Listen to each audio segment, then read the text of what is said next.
सुल्तान नूरुद्दीन जंगी ईशा की नमाज पढ़कर सोए कि अचानक उठ बैठे और नम आंखों से फरमाया, मेरे होते हुए मेरे आका मेरे नबी सल्लल्लाहु अलैहि वसल्लम को कौन सता रहा है।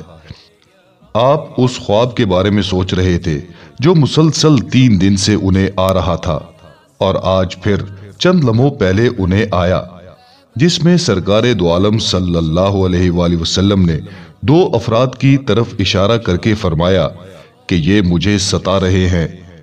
अब सुल्तान को करार कहां था। उन्होंने चंद साथी और सिपाही लेकर दमिश्क से मदीना जाने का इरादा फरमाया।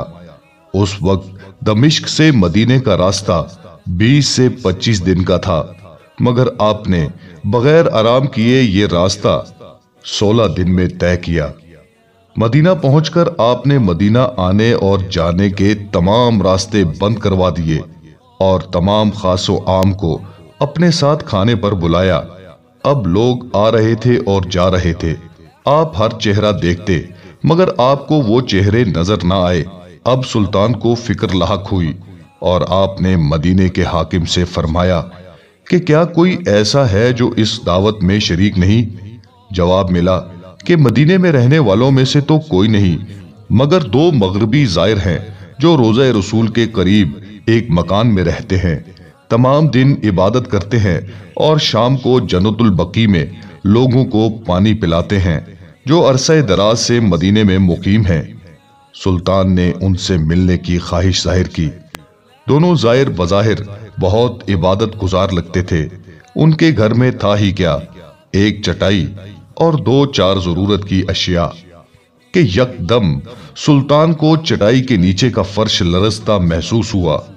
आपने चटाई हटाकर देखा तो वहां एक सुरंग थी। आपने अपने सिपाही को सुरंग में उतरने का हुक्म दिया। वो सुरंग में दाखिल हुए और वापस आकर बताया कि ये सुरंग नबी पाक सल्लल्लाहु अलैहि वसल्लम की कब्र मुबारक की तरफ जाती है। ये सुनकर सुल्तान के चेहरे पर गैज़ो गजब की कैफियत तरी हो गई।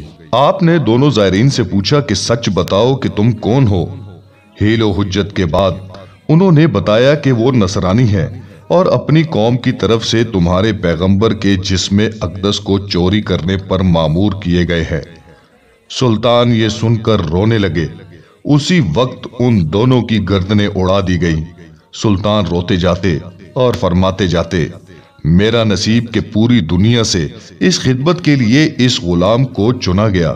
उस नापाक साजिश के बाद जरूरी ये था कि ऐसी तमाम साजिशों का हमेशा के लिए खात्मा किया जाए। सुल्तान ने मुअम्मार बुलाए और कब्र अक़दस के चारों तरफ खंदक खोदने का हुक्म दिया, यहाँ तक के पानी निकल आए। सुल्तान के हुक्म से उस खंदक में पिघला हुआ सीसा भर दिया गया। सीसे की ये खंदक आज भी रोज़े रसूल सल्लल्लाहु अलैहि वसल्लम के गिर्द मौजूद है।